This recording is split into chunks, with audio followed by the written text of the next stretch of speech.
Thanks so much. So, good afternoon. My name is Tiffany Taylor, and I have the pleasure of serving as a partner at GSV and a partner and co president of the ASU GSV Summit.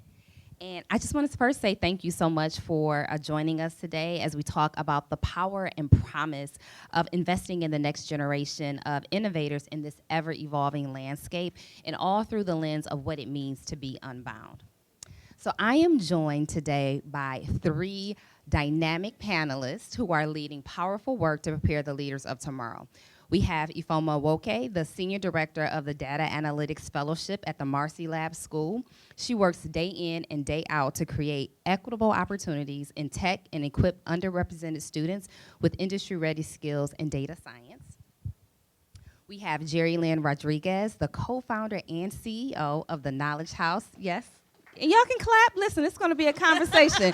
Get comfortable, make some noise, say amen, whatever you need to do. It's truly a conversation.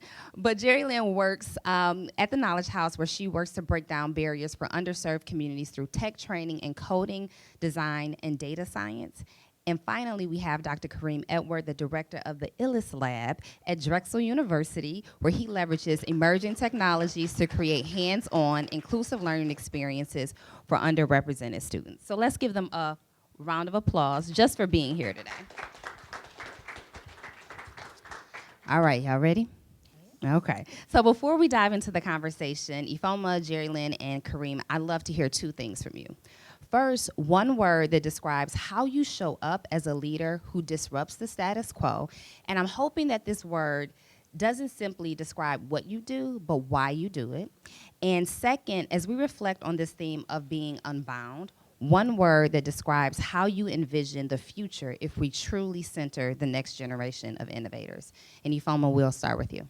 Yeah, hi everyone. So I think one word that describes my ethos as a leader is definitely curious. And you know, at Marcy we say the smartest person in the room is the room itself, right? And this idea of creating space for others to really share who they are authentically. And I think that's so important for any person, but I think especially as a leader, as you're thinking about who you're bringing into the space and how do you create space for that person to be able to share their expertise and grow and develop and nurture that. So that curiosity, I think, is key. And in terms of one word that I would use to describe the future of innovation, and I'm going to be the person to say it, but I think the word is uncomfortable, right? I think it's going to be hard. And I think the reason it's going to be hard is because the work that we're going to do is going to challenge what we've internalized, right, about our systems and our possibilities. It's going to force us to unlearn a lot of what we know to be true, right, and often rooted in systems of oppression. And so I think that discomfort is something that we need to lean into, because only through that do we continue to grow and develop. But it's important to be realistic about, in order to innovate, there needs to be some sort of undoing, right? And then redevelopment. So those are the two words that come to mind. I love it. So curiosity and uncomfortable. Yeah. All right. Jerelyn? Can you hear me now? Yeah. Great. One word that would describe my leadership would be resilient. I think in this world that changes so often, whether it's because, technology disruption, natural disasters, whatever, we have to be adaptable and we have to be ready to change for the better and be comfortable with change and be comfortable with growth. So I think as a resilient leader, I try to provide my students and my teammates with a safe space to fail forward, right? Because the future is uncertain and we're always managing ambiguity. But as long as we are adaptable, we can always prepare for the worst, assume for the best. And so just being a leader who is flexible, willing to change and comfortable with change has gotten me far. So, and then in terms of my hope for the next generation and innovation, I would say bold. Bold is a word that comes to me because I've always been inspired by the younger generation and students. movements have always been advanced by students, student activists. And so even when I think about like AI and how it's disrupting our like day to day, I get so hopeful that young people will help change the status quo and just make sure that the older folks catch up and become more innovative and comfortable with disruption. So I just hope for a bolder future. I love it. So resiliency and being bold. Okay. So my word is black. And I'm very clear about this, is that my commitment to black children, black people, black girls, black women, particularly in the education and tech space, is absolutely important.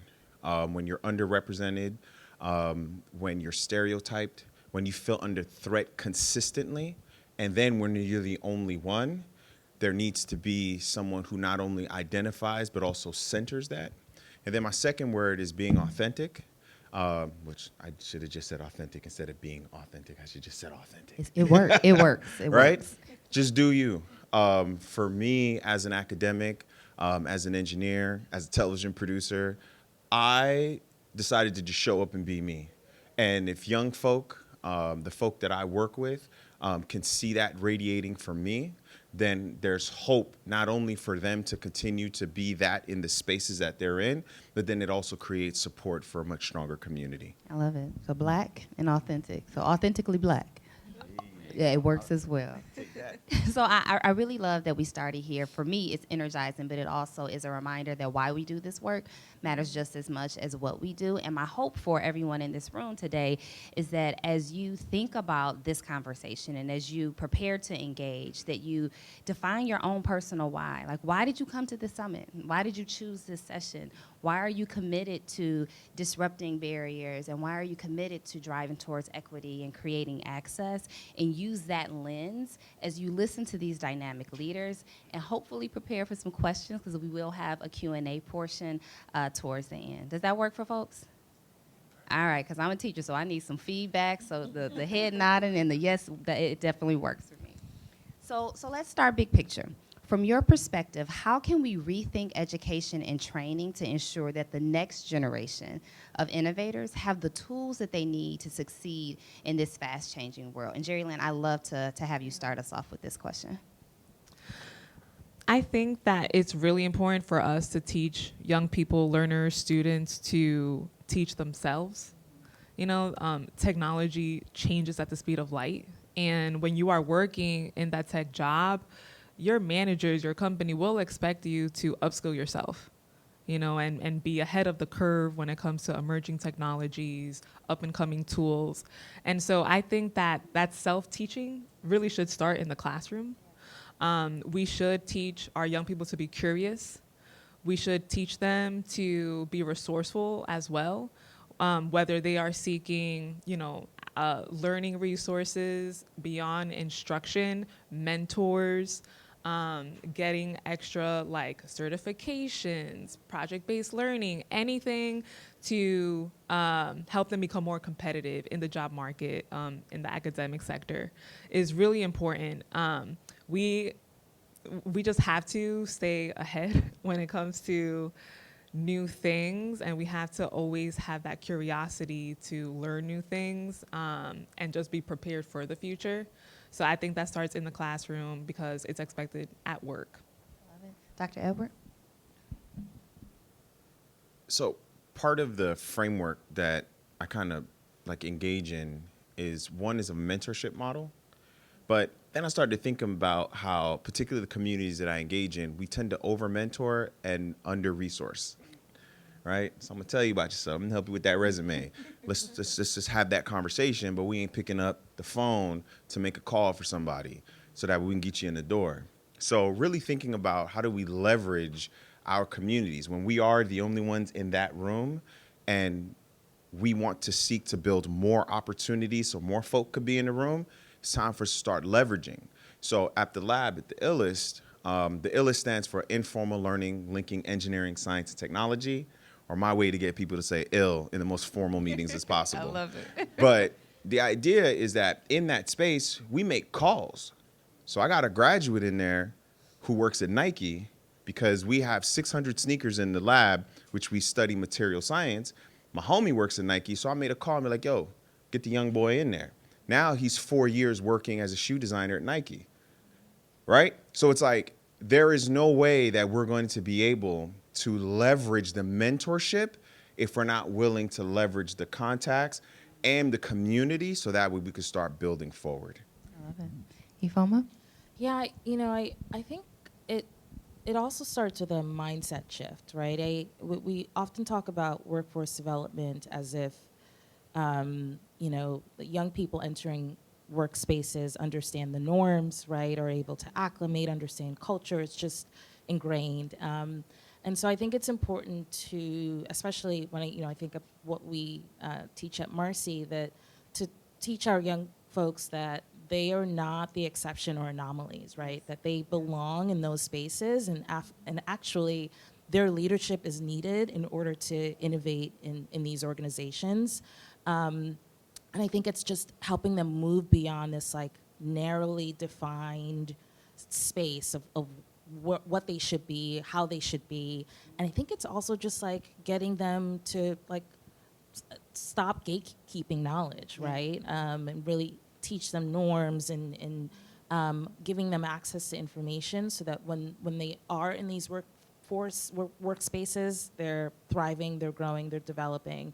But I think the reality is still that young folks enter workspaces and they often feel excluded, or no one's really telling them, keeping it real, as Kareem would say, no one's really teaching them the realities. And so I think that's so important.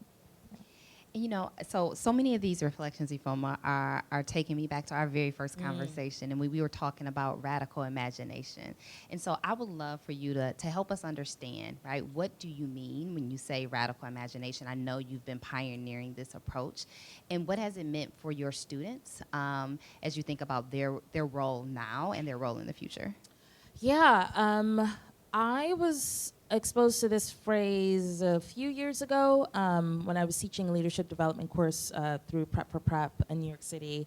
And, I think it's something that stuck with me and was just transformational just in my perspective, but also my orientation.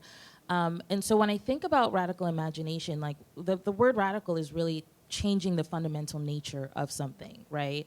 And when you think about the Latin root of it, the Latin root of the word, it means root. And so I see it as like a dual process when you think about radical imagination, where we're uprooting, right, existing systems, uprooting the way things have been done, because the way things have been done are not effective. And it's creating space and creating opportunities to like create new roots, right? And so when I think about radical imagination, it's not just about thinking about different futures, right? Or imagining that things can be different, but it's like taking those things that we imagined from the future and bringing it back to the present in order to take action. And so it stretched my idea of like, we're not just envisioning, we're not just imagining, but we're acting on the thing that we want and taking the necessary steps in order to bring the future to the present. And that's made such a difference, I think in the way I teach, the way I lead, and the work I think that we're all doing in workforce development, because we are teaching our young people that it's okay to go beyond the boundaries that have been set for them. One quick story that I'll share is I was in South Africa recently for a Marcy-led study abroad trip, and we went to this youth center in Soweto, and the chief operating officer, he spoke about his own experience growing up in Soweto, and the fact that he never saw himself ever leaving Soweto, ever going to college. And he said something along the lines of, we've spent so much as South Africans, speaking of the freedom from, right? Freedom from oppression, freedom from apartheid, freedom from just the realities of being black folks, right? In a predominantly, in a white oppressive society. And he's trying to teach his young people to think of freedom too. And that's just something that just stayed with me, and it's just like it aligned with this idea of radical imagination. We need to be in a space of freedom too, right? Looking forward. So yeah, that's really what comes to mind when I think of that. I love it. And so, Kareem, your work at the Illest Lab focuses on creating those pathways, right, for underrepresented students. And when you think about the work, what is the most overlooked barrier in job placement in tech, and how can communities start addressing this in a sustainable way?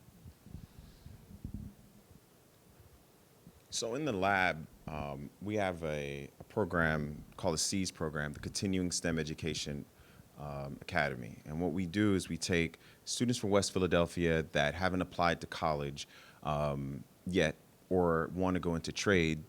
They come into the lab for about 10 weeks and we do the onboard. The onboarding is the most difficult thing that we run into for our placement. So when our students show up to whatever lab setting, because the work that I do is mostly in engineering and STEM spaces, the employers call me back and say, well, X number of students aren't necessarily used to moving in a lab or setting up and cleaning up certain type of safety equipment. We need more conversation because we have to then onboard them on our end. So I developed this program with some grant money through the Promised Neighborhood to basically replicate and build that lab, a version of the lab at the Illest. So we have power tools, hand tools, all types of entry-level tools that they would need to use when entering into trade-based jobs, and then we then start developing those skills of onboarding. So now what I'm looking to do is to remove that conversation, which was then be used in that first 2 weeks review, right? So all of our kids get that review, that assessment, what you're doing good or bad, and those become very critical moments for a young person because now they're being evaluated and their worth is being presented to them.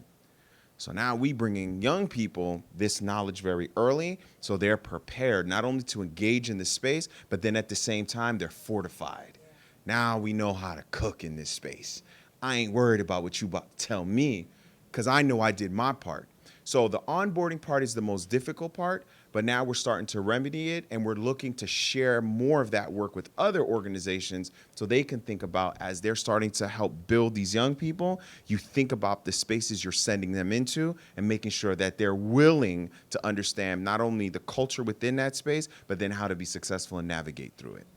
So I want to stick with you just because of your last point around being successful in navigating through it. Because when building inclusive innovation hubs, we often talk about providing access, right? Making sure our babies, our students, our learners get access first and foremost to the space. But I want to talk a bit about belonging, right? So how can educators and service providers go beyond access to ensure that these spaces truly feel like a welcoming environment for diverse voices and diverse young leaders? So the part of belonging that becomes very difficult is that we ask those who are repressed to fix the problem, right? I got to run the DEI training. I got to bare my soul in front of everybody to tell you how I feel. And then whoever hears this, they can decide how they want to interpret it and then move from there, right? So the belonging is something real simple. We need more of us in that room. And creating an opportunity where we can have that discourse, where they're around a water cooler, but then also in the physical space where the work is being done. So belonging is a protracted struggle, so I'll say that to be very clear. But then the last part, and I'm assuming we'll pass the mic to folks to engage, we also need to build folks, young folks, who aren't afraid to share their feelings. See, what happens is we as grown folks, well, I'm grown. I just look young, but I promise you I'm grown. We're starting to weather the insides. We keep it inside. We stress, go to the crib, stressed out, drive into the job, stressed out. And then we remember what Susan, an accountant, said about us. And then we stressed out even more. And then we're not talking to each other because if I tell you how I feel, then I could be not creating a community. I'm just complaining. But what we need to do is to make a safe space where there's more of us and we could chop it up to say, this is how I felt in X meeting or how I felt in how we're designing these projects.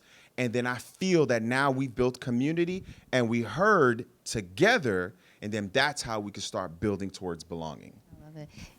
Ifeoma or Jerelyn, any thoughts on this question about belonging and making sure that those spaces aren't just available, but they actually allow us to thrive and be authentically ourselves?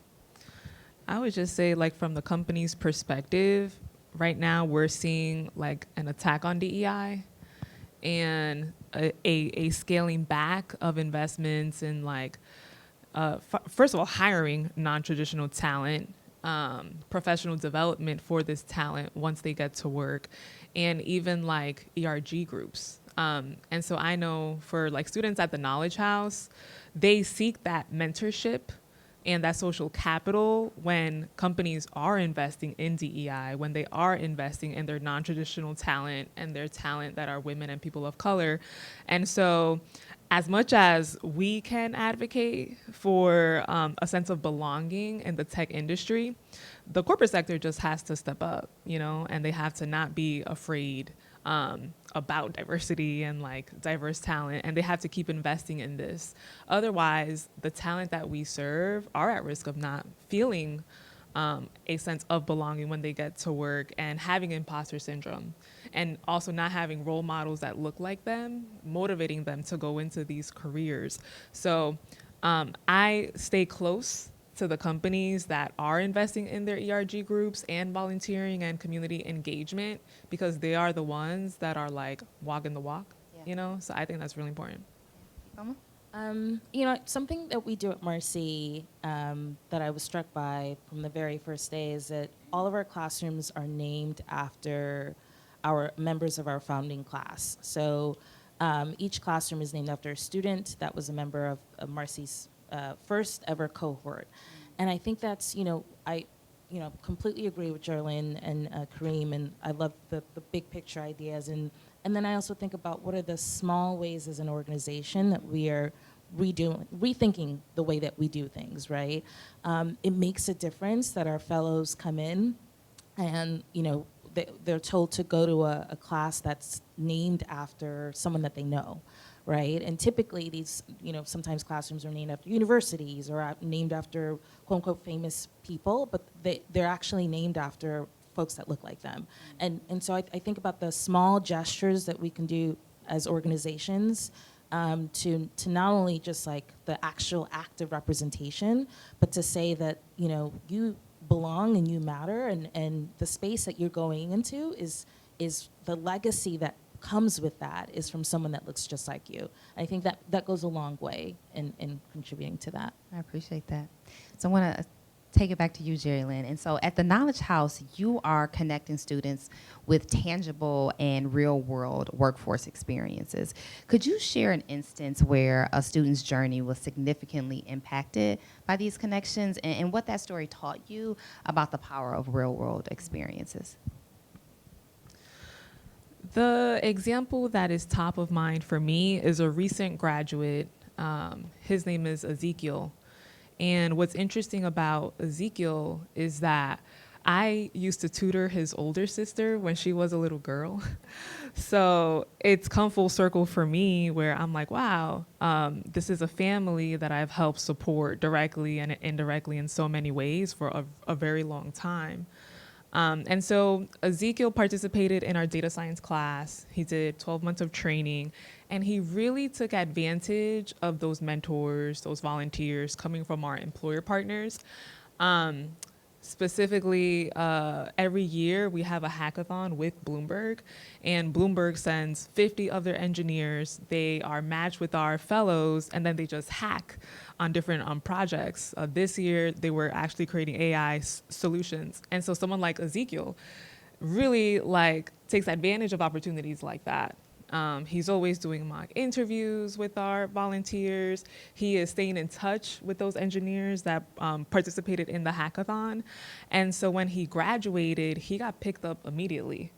When a hiring manager at Bloomberg said, I don't have a lot of slots this year. I only have 3, but send us your top talent. And so Ezekiel was top of mind for us.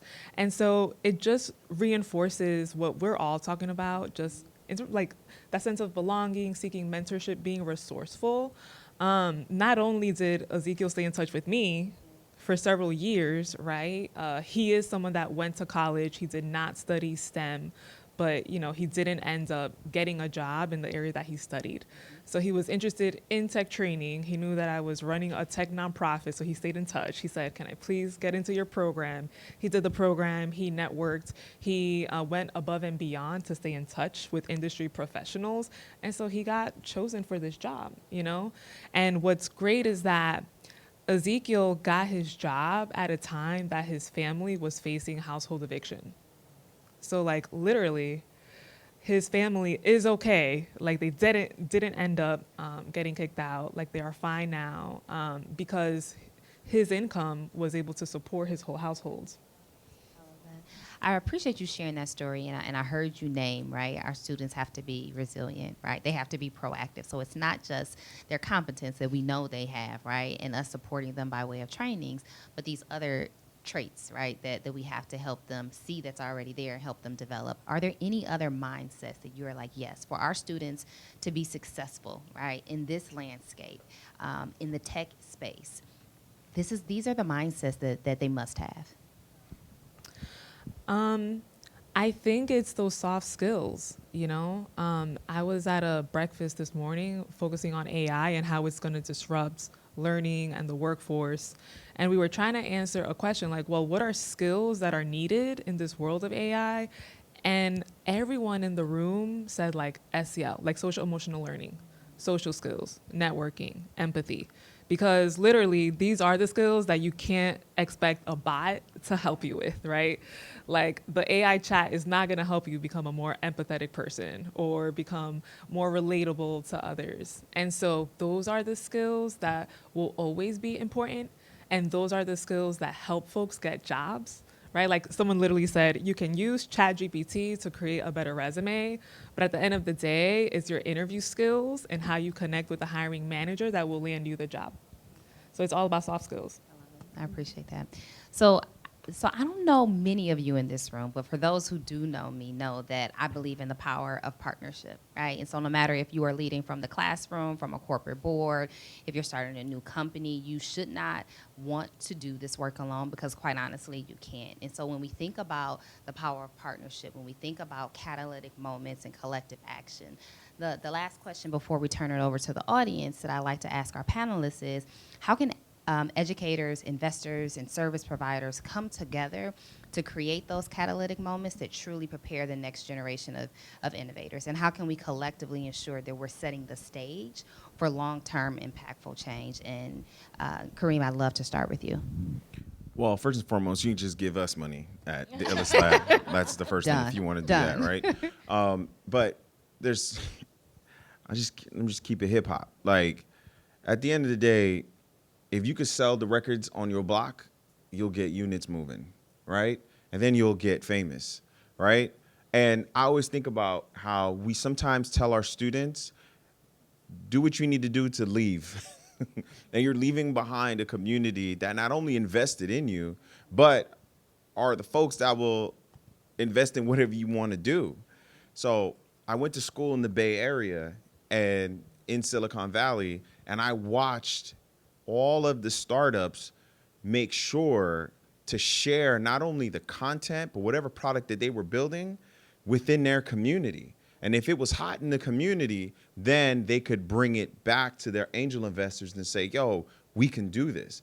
So don't forget the community that you're a part of. So as the root of your question, invest in those organizations that have long stakeholders within that community.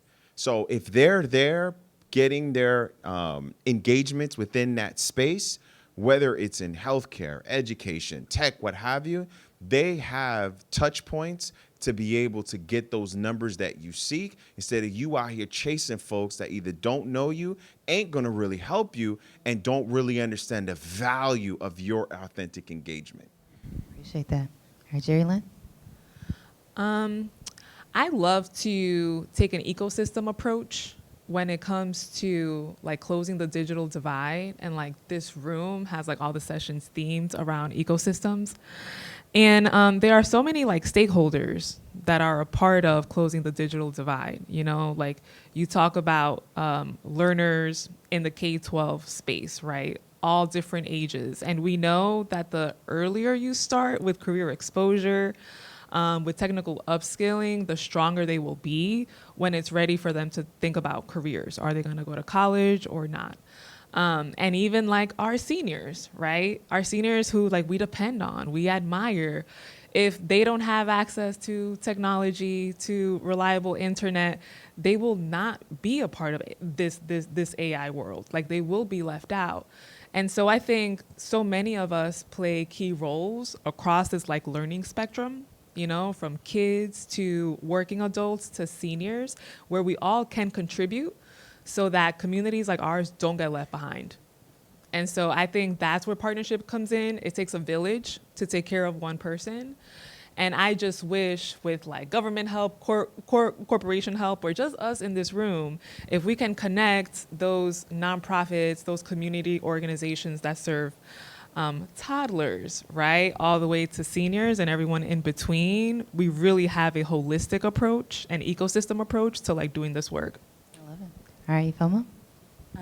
Yeah, just to build on that, I think one of the challenges that we face as an organization is still this skepticism around workforce development, not only with our fellows, but the like families and communities that our fellows come from. So there's a sense that like success is equal to a 4-year degree. And so I think a lot of the work that we need to do in not just like in our communities, but in, you know, partnership world and corporate world is really rethinking what success looks like, right? And like bringing folks in and creating advocates of what like the alternative pathways can equal success. And we need more buy-in, right? We can't do this work alone, and there needs to be a sense of we have to be able to empower others to be advocates for creating alternative pathways. And I think the other thing that's really important is just we need to stop gatekeeping knowledge, right? There needs to be just so much more in terms of democratizing access to knowledge, about information, and still so much work lives in silos. And this, speaking on what Jerelyn said in terms of looking at an ecosystem model. And so I think that's really, those two things are critical to thinking about a more innovative future. Appreciate that. All right, I'm gonna make good on what I told you at the top of our time together. I'm turning it over to you for questions. And so, again, I was a teacher way back in the day, so I got incredible wait time. But as you think about that lens that we talked about, your why, like why you're here and why you're committed to disrupting inequity in the system and in the ecosystem, I'd love for you to like leverage this time with these dynamic panelists and ask any questions that you have top of mind. And there will be a microphone, I believe. There it is, yes. Beautiful sister on my right. Love that jacket. And so would love to have a few folks ask questions. All right. Hello, Dr. Edouard. Yes. You spoke earlier about expressing ourselves, and I believe you were alluding to mental health. And I will say, as Black women, we have been thriving the last few years, and I have noticed that Black men have maybe not been doing as well in terms of communicating, expressing, and I'm curious to know from your perspective what we could be doing better as a community to work with our Black brothers to help build community, create space so that we can continue to heal together. If you know if that makes sense what I'm asking. So thank you very much. So at the Illest, we have a program where I focus on Black males. Let me go backwards. So I'm a big nerd, comic books, anime, we're talking about old school stuff. I also am a television producer. I have a show on PBS Kids. And when I'm sitting in my production meetings of the 100+ people doing Animax, whatnot, I'm the only Black male in the space. So I decided to create an animation program for Black boys, where we bring in Black boys from West Philadelphia, and I set up all my access and resources in the media business. And it's something that really stood out to me to go straight to your question. They were just playing. We brought in all the gear, and I was watching all these young homies from West Philly trying to front like they tough, and they just playing, cracking jokes, enjoying themselves, being authentically them. And part of the work that we're doing is trying to develop more spaces where the guard is let down and then you can just laugh. So my research currently is targeted specifically around play and what does Black play look like. And play, particularly in the environments that I engage in academically, is actually a scarce resource in the Black community and particularly for Black boys. So as I'm writing and engaging in this discourse, what I'm starting to realize is that we all don't get to play equally. And even for me as a parent, I find myself telling my own child on the playground, yo, stop, don't get in trouble. And that's because of the trauma that I have as a Black male playing.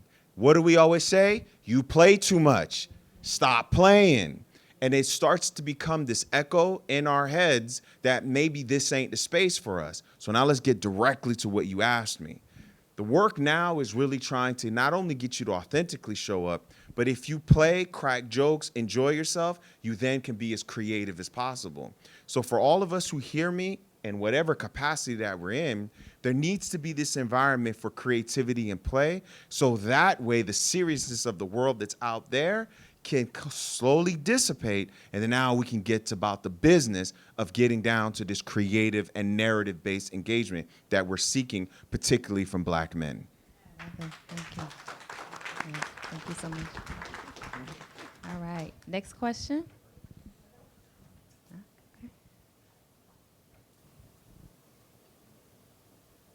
And can you tell us your name when you ask your question? That'd be great. My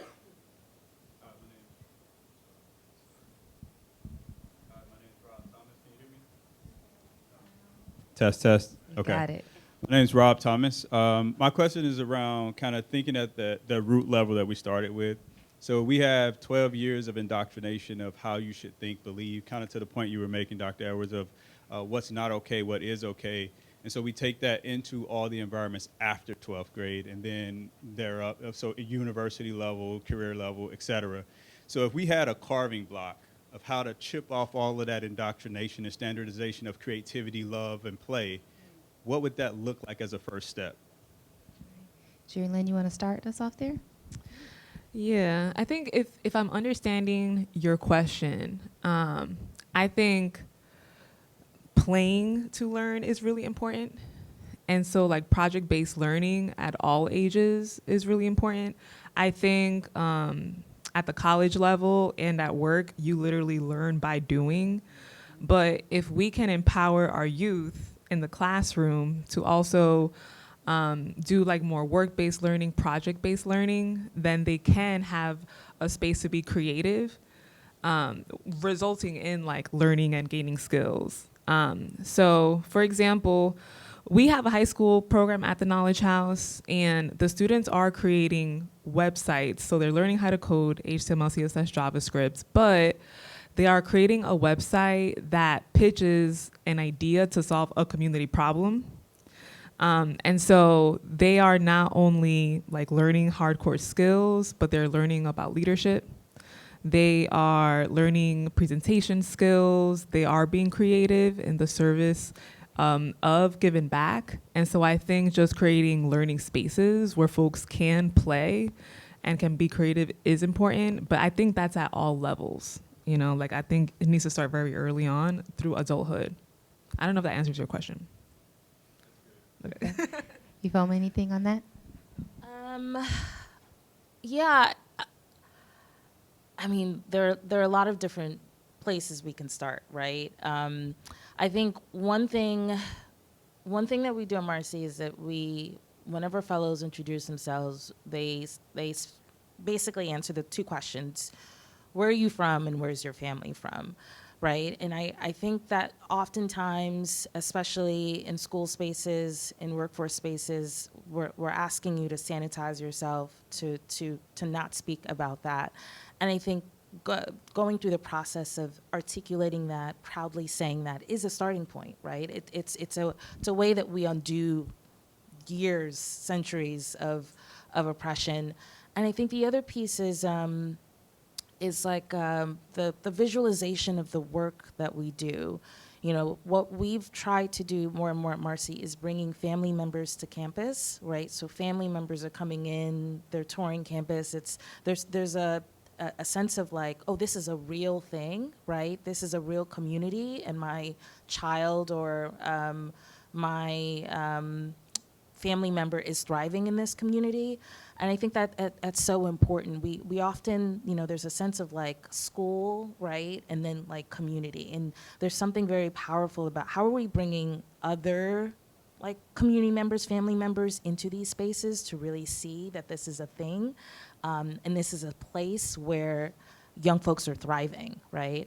And so I think those are the kind of two important things, that the seeing is believing piece, and also the naming, and really centering your own experiences. I love that, because I always show up as just a little black girl from the east side of Detroit, and I let folks know it, so I appreciate that. I think we have time for one more question. All right. Hey, check. Okay, it works. Hey, how's it going? My name is Willie. I am a pre-apprenticeship for cybersecurity at We Love Philly, a nonprofit organization, which I find very awesome and helpful. My biggest question, or generalized question, is for all four of you amazing people up here, is what was your biggest adversity in your career or in life, and how did you overcome them, and how did that help you develop to the person that you are today? And also follow-up question, what do you think is better, pizza or tacos? I love that. I love that. So we'll start with Ifeoma. We'll work our way down. And let's start with the pizza or tacos, right? Which do you prefer?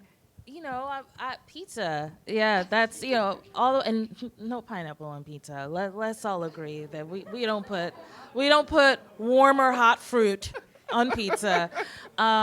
Secondly, biggest adversity, we've kind of skirted around the issue of mental health, right? And we don't often equate that as like, or equate that with success, or include that in our stories of success. And something I'm very honest about is having to leave school for mental health reasons, having to leave college and taking 6-7 years off of college before, and while I was taking time off, I was working in community centers, I was working with different nonprofit organizations. And at the time, like, no one was talking about it, right? But it's something I openly talk about, because I think, your generation, you're using a whole different language, right, around mental health and therapy that wasn't available necessarily to mine, and it's such an important thing that we need to normalize. So that was a big adversity, but I think being able to talk about it, being able to find community with other folks who have experienced it, and just knowing that you're not the only person really made a difference in my own like journey and ability to thrive as a human being. So I love it. All right. Sure. Tacos is definitely better than pizza. So someone said today that like Black women are thriving. Like in recent years, Black women have been thriving. And even though we are thriving, it is still true that our group receives the least amount of funding for our ventures. And so for me, as a Black woman who's a founder of my nonprofit, it has been a struggle to fundraise and keep our program sustained. And I'd say I faced the most adversity probably in like the first 5 years of the Knowledge House, where a lot of funders kept saying no. And I would just see other white males pitch the same ideas I had, and they would get a lot of funding. No showing data, no track record, not even from the community, period, right? And so I just had to learn how to be resilient with that, and make sure that I was not discouraged when I was fundraising. And just because it was hard, I wasn't giving up. So I just got a coach. And I was like, whatever I have to do, I have to get better at my pitch until I keep hearing yes, right? And like now as a fundraiser, I don't take no as a no. I always take no as a not yet. And I will always go back to that funder that has said no the next year, and I'll ask, why not? What do I need to do in the next 6 months to come back? And then it's a maybe. And so now I just take the opportunity to fundraise as an opportunity to share the stories of my students, to amplify the work, and to, just advocate for funding. I used to be like embarrassed when I used to get rejected, and now I'm just like challenged. I am motivated by the challenge. And so even though I hope that Black women, Black leaders do get equitable amounts of funding, I feel really encouraged to help others fundraise. Appreciate that. Me, I'm my biggest op. I'm just being honest. Like, I hold myself back. And part of it because I'm too worried about what other people think about me, how I dress, how I talk, how I engage. And then one day I woke up and said, who cares? My wife likes me. My kid likes me. Checks still being deposited. So I'm good. And it took a while to get to that point where you feel healthy about yourself. And it was my wife was helping me put together something.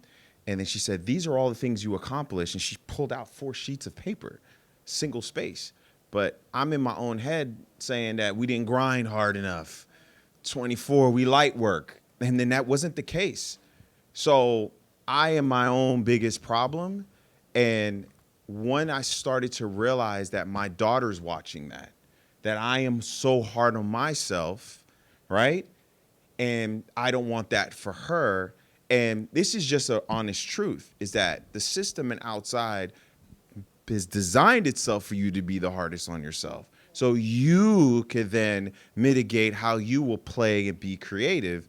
So then I said to myself, well, now I need to create infrastructure where I can not only be the lead, I can also help show by example to young people that come to the spot, but more importantly, it'll create a sense of healing. But on top of that, pizza tacos, that's the business. I love it. Combined together. And again, I'm my own op. I'm in the room. People made decisions, and I took it a step further by saying combine both. I love it. I love it. And I'll close this out since you asked all of us. I would say the hardest thing early in my career was walking into a room. It didn't matter if I was in a classroom, if I was building affordable housing, if I was working for the government, a corporation, and recognizing because I was a Black woman that there was a narrative being built about who I was, what I could accomplish, what I can contribute, even before I opened my mouth. And it started to impact my confidence. And what I had to do was similar to what Ifeoma named. I had to start stating who I was, right? And so in professional and personal spaces, I'm a woman of faith. I'm the daughter of Troy and Cynthia Williams. I am a Detroiter. And I am here to knock it out of the park, right? So I had to say that to myself and say it out loud to others so I could disrupt that narrative and make sure that I could stand on who I am, where I came from, right? And stand in my own greatness when others couldn't see it in myself. And so I had to disrupt that in ways that I didn't fully realize was gonna be important to get me to where I am today, but it has made a tremendous, tremendous difference. And let me tell you, it depends on the day. It's either shrimp tacos or deep dish, Detroit style, shrimp and crab stuffed pizza for me. Yes, I get fancy sometimes. But I know we could have this conversation for hours and hours. I want to say thank you so much to our dynamic panelists for all that you have done, are doing, and will do. Yes. And I want to say thank you all for joining us today and being in community with us and for the great questions. We really appreciate it, and I hope you enjoy the rest of the summit. All right, thanks, folks.